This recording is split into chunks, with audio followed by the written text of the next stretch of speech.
তাই বলছিলাম সবাই যখন সই করতে রাজি হয়ে গেছে আপনি আর না করবেন না। ওরা দিচ্ছে দেখ, আমি বেঁচে থাকতে এই জমি কাউকে দেবো না। আপনি মারা গেলে এই জমি কার নামে হবে সেটা আপনি কি করে জানবেন মাস্টার মশাই?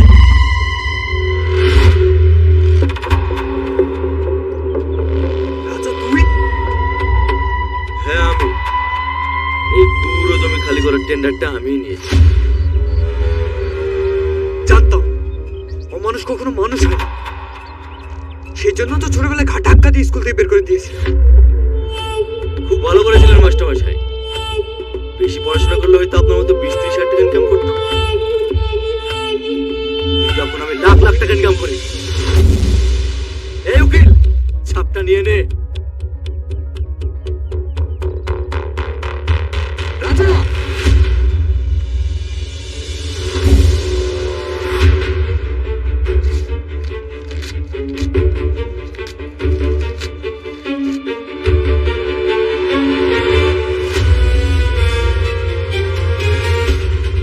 এই মাস্টার, মাস্টারি করছে, মাস্টারি কর। রাজার কাছে বাধা দিতে আসলে না জমির কাছে পাঠিয়ে দেবো। কি করবি? মারবি আমাকে? মার, মার আমাকে, মার, মার।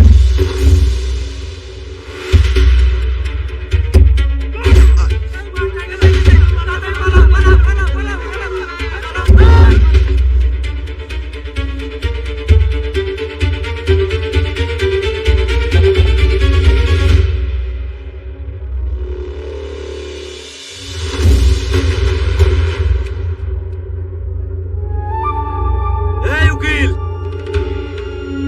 দলিলটা নিয়ে আয়।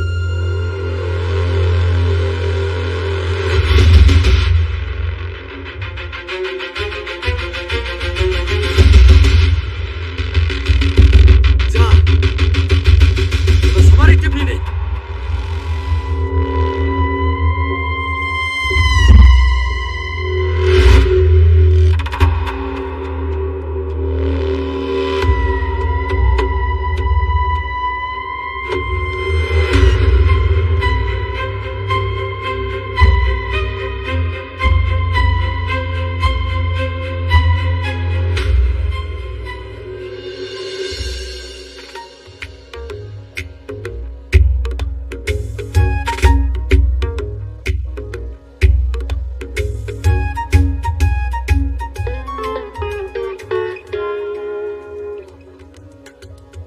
তাহলে উকিল বাবু, আপনি বলতে চাইছেন এই লোকটাই মাস্টারকে খুন করেছে?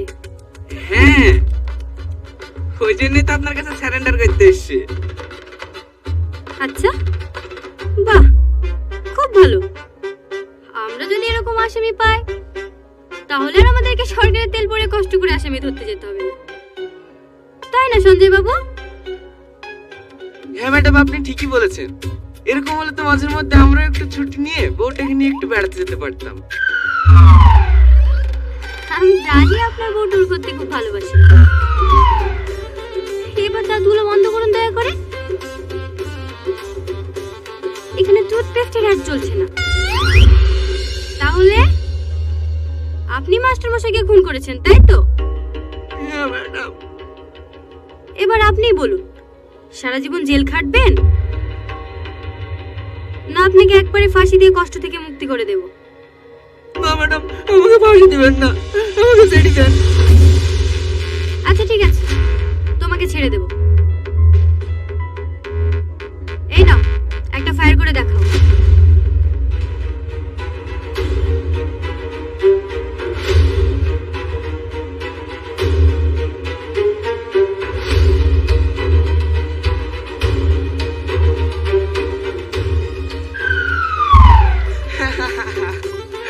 আরে সিসি ম্যাডাম, এ তো প্রসব করে ফেলিছে। ইস,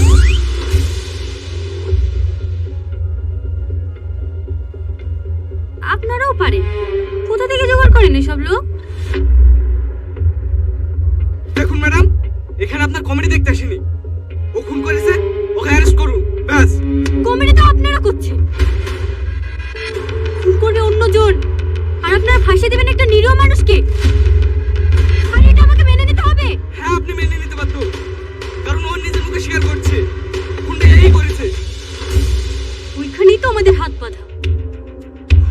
বাবু, একটা ছোট্ট ক্লু যদি পেয়ে যায়, খেলা তো সেই দিন দেখাবো আপনাকে। অতই যখন খেলার ইচ্ছা, তাহলে একদিন কোর্টে আসুন না। তখন দেখা যাবে কে কত বড় খেলোয়াড়।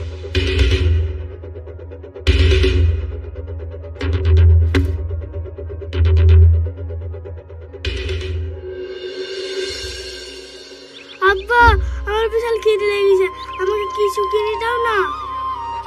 একটু দাঁড়া বাবু, সবজিগুলো বিক্রি হোক, তাহলে তোমায় খাবার কিনে দেবো। আব্বা, তুমি কখন থেকে একই কথা বলছো? আমি এখনই খাবার খাবো। চুপ কর, তুই বলো না, সবজি বিক্রি খাবার এনে দেবো।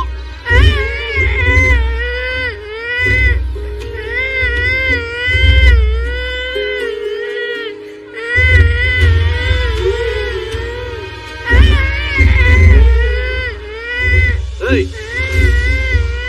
বাচ্চাটাকে ওভাবে কাঁদাচ্ছিস কেন? কি করবো দাদা ভাই, এই সোনা দিয়ে সবজি নিয়ে বসে আছি। বাজারে মানে 1.40-12 টাকা, আর মহাজন 3 টাকা দাম দিচ্ছে না। এতে কি করে সংসার চলবে বলো? এই মহাজনকে ডেকে নিয়ে আয়।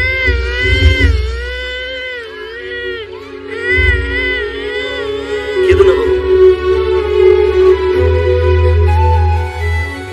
এই না, তোমার যা ভালো লাগে তুমি কিনে খেও।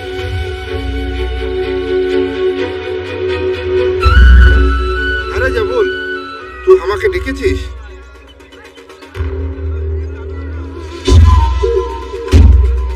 শালা, চাষিরা কষ্ট করে ফসল ফুলিয়ে বাজারে নিয়ে আসবে, আর তুই এসি করে বসে 12 টাকার মাল 3 টাকা কিনবি? তোকে আর এই বাজারে মাল কিনতে হবে না, চল ফট। राजा भाई, हमसे गलती हो गया, मुझे माफ कर दो। ऐसे गलती दोबारा नहीं होगा। দ্বিতীয়বার যদি এরকম ভুল করিস, তোকে 15 কাটা করে কেটে বিহারে ট্রান্সফার করে দেবো। ठीक है भैया, चलो तुम्हारा माल 12 रुपया करके लेगा।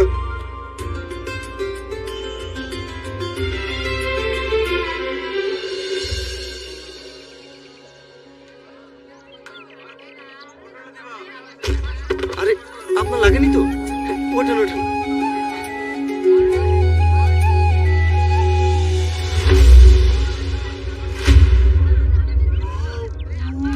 থু, চল এখান থেকে।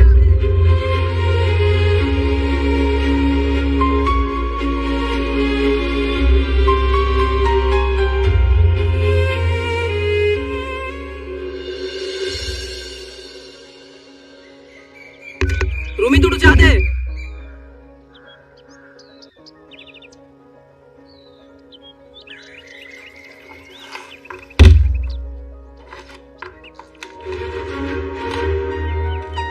এই নে ধর, এই মস্তানি করতে যা। কিরে, তুই আবার হঠাৎ এরকম কথা বলছিস কেন? কি বলবো বল?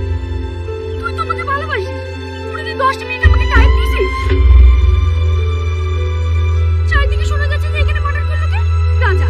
ওখানে জমিকে দখল করলো রাজা। সমস্ত দুর্নীতিমূলক কাজই তো তুই করিস। এটা কোনো জীবন হলো বল?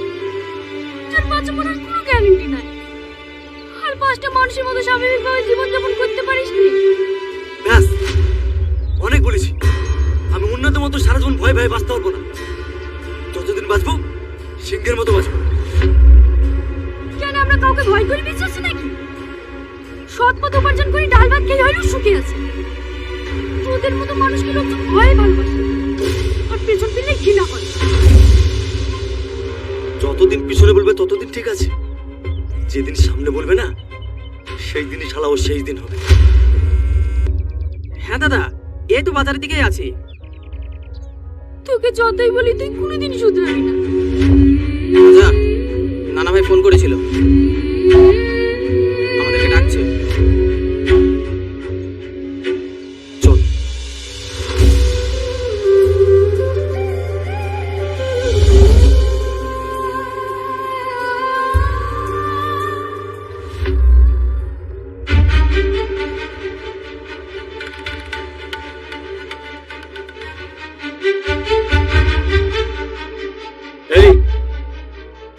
রাজা প্রতিদিন এখানে কি করতে আসে রে?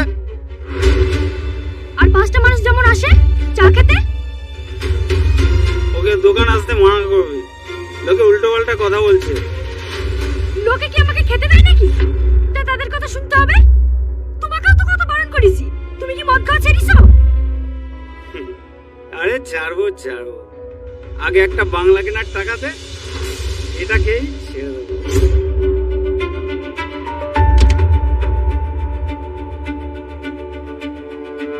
খেয়ে নাও, খেয়ে মরো গা।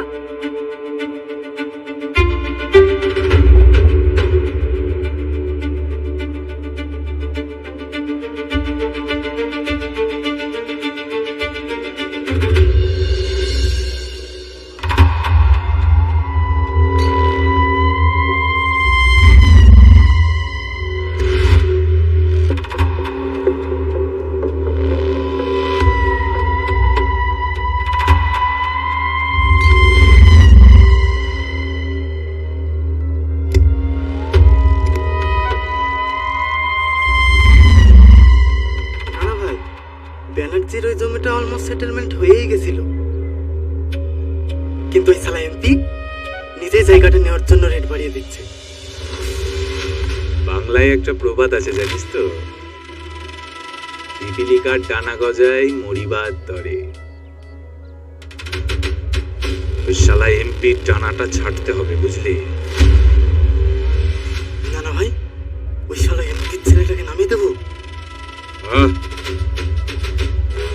ওই ফুটপাত থেকে জাহাঙ্গীরের দোকানটা তুলে দিতে বললাম, সেটুকু পার। আসসালামু আলাইকুম টু ভিউয়ার্স।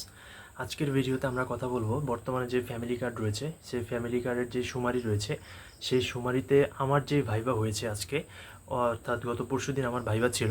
সো ওই ভাইভাতে হচ্ছে কি কি প্রশ্ন জিজ্ঞাসা করেছে, ওই বিষয়গুলো হচ্ছে আজকে আপনাদেরকে সম্পূর্ণ তুলে ধরবো, যাতে আপনারা সামনের যে পরীক্ষাগুলো রয়েছেন, যে বা যারা হচ্ছে সামনের পরীক্ষাগুলো দিবেন, যাতে আপনাদের বুঝতে খুবই সুবিধা হয় বা আপনারা বুঝতে পারেন যে আসলে কোন কোন প্রশ্নগুলো হচ্ছে ফ্যামিলি কার্ডের সুমারিতে আপনাকে জিজ্ঞাসা করবে ভাইভাতে এবং হচ্ছে ব্যবহারিকে। সো আপনাদের কাছে রিকোয়েস্ট করব, যারা চ্যানেলে নতুন রয়েছেন অবশ্যই চ্যানেলটি সাবস্ক্রাইব করে ভিডিওতে একটি বেল আইকন রয়েছে, সেটা প্রেস করে অল সিলেক্ট করে দিবেন। আপনারা ফ্যামিলি কার্ডের সুমারি রিলেটেড কত টাকা বেতন থেকে শুরু করে A to Z সমস্ত বিষয় আপনারা এই চ্যানেলে পেয়ে যাবেন, তাই অবশ্যই চ্যানেলটি সাবস্ক্রাইব করে ফেলবেন। সেখানে সর্বপ্রথম একটু কথা আপনাদেরকে বলে রাখি, সেটা হচ্ছে আমি গত পরশুদিন ফ্যামিলি কার্ডের সুমারির জন্য ভাইবা দিয়েছিলাম নিজে। তো সেখানে আমাকে যে প্রশ্নগুলি করা হয়েছিল, সেই প্রশ্নগুলি আজকে আপনাদের সামনে আমি উপস্থাপন করব বা তুলে ধরব, যাতে করে আপনারা হচ্ছে বিষয়গুলো বুঝতে পারেন। সেটা হচ্ছে আমাকে হচ্ছে সর্বপ্রথমে আমি ভিতরে ঢুকেছিলাম এবং ভিতরে ঢোকার পরে এরকম একটা সম্ভাষণ আপনাকে দিতে হবে যে আসসালামু আলাইকুম স্যার, আমি কি বসতে পারি? তখন সে আপনাকে বসার জন্য, যে ভাইবা বোর্ডে যিনি থাকবেন, সাধারণত হচ্ছে দুইজন শিক্ষক, একজন ম্যাম থাকে। তো আমাদের ক্ষেত্রে হচ্ছে এটা এক এক জায়গায় এক এক রকম হয়ে থাকে, আমাদের ক্ষেত্রে একজনই ছিল। তো উনি বলবে হচ্ছে যে বসার জন্য।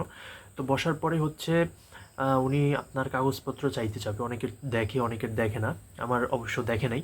সো হয়তোবা উনি আপনার যে বিগত দিনের যে সার্টিফিকেট ছিল, হয়তোবা ওই সার্টিফিকেটগুলো দেখতে পারে। তো যদি দেখতে চায় তাহলে অবশ্যই তাকে শো করবেন সার্টিফিকেটগুলো। অবশ্যই এগুলো আগে থেকেই জমা থাকে, সেজন্য অনেক ক্ষেত্রে হচ্ছে দেখে না, আবার অনেক ক্ষেত্রে হচ্ছে দেখে। যদি দেখতে চায় তাহলে দেখাবেন। এরপরে আমাকে হচ্ছে জিজ্ঞাসা করেছিল যে ইন্টারনেটের পূর্ণরূপ কী। প্রথম প্রশ্নটাই আমি হচ্ছে পারিনি, কারণ তৎক্ষণাৎ হচ্ছে সেটা আমি ভুলে গিয়েছিলাম। এটার ইন্টারনেটের পূর্ণরূপ হচ্ছে ইন্টারকানেক্টেড নেটওয়ার্ক, যেটা আমি পরবর্তীতে হচ্ছে গুগলে সার্চ করে হচ্ছে দেখতে পেরেছিলাম। প্রথম প্রশ্নটা করেছিল যে ইন্টারনেট কী, এবং দ্বিতীয়ত বা সেকেন্ডলি যে কোশ্চেনটা করেছিল সেটা হচ্ছে আইসিটির পূর্ণরূপ কী।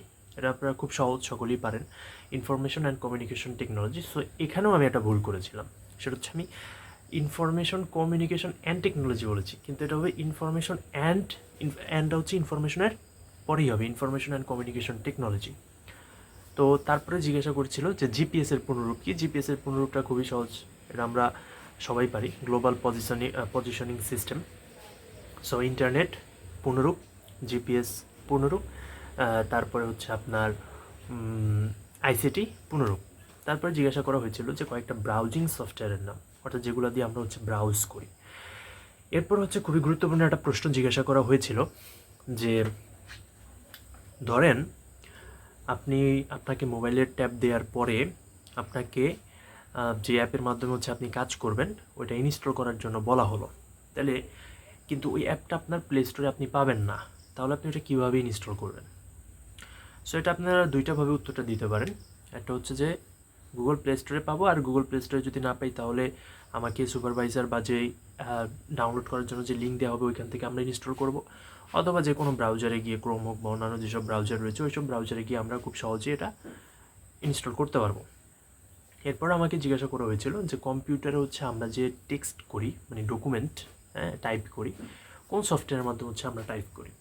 তো এখানে অনেক সফটওয়্যারের নাম আছে, আমি এটা একটু গুলিয়ে ফেলছিলাম, এটা আপনার অনেক সফটওয়্যারের নাম রয়েছে, আপনারা যেটা দিয়ে করেন সেটা নর্মালি হচ্ছে বললেই হবে। আহামরি যে কঠিন তেমন কোনো প্রশ্ন করে বিষয়টা আসলে এরকম না, খুবই সিম্পল কিছু প্রশ্ন করে। এরপর আপনার জীবন বৃত্তান্ত জিজ্ঞাসা করতে পারে, আমার জীবন বৃত্তান্ত হচ্ছে জিজ্ঞাসা করেছিল। সো এরকম খুবই সিম্পল কিছু প্রশ্ন করে, তো ওই রকম কোনো আহামরি কঠিন বা হাইপার হওয়ার মতো জটিল ওই রকম কোনো প্রশ্ন করে না, খুবই সিম্পল কিছু প্রশ্ন করে যেটা নিয়ে আপনাদের হাইপার হওয়ার বা কোনো টেন্সড হওয়ার কোনো কারণই নেই। সকলকে অসংখ্য ধন্যবাদ, ভালো থাকবেন, আল্লাহ হাফেজ।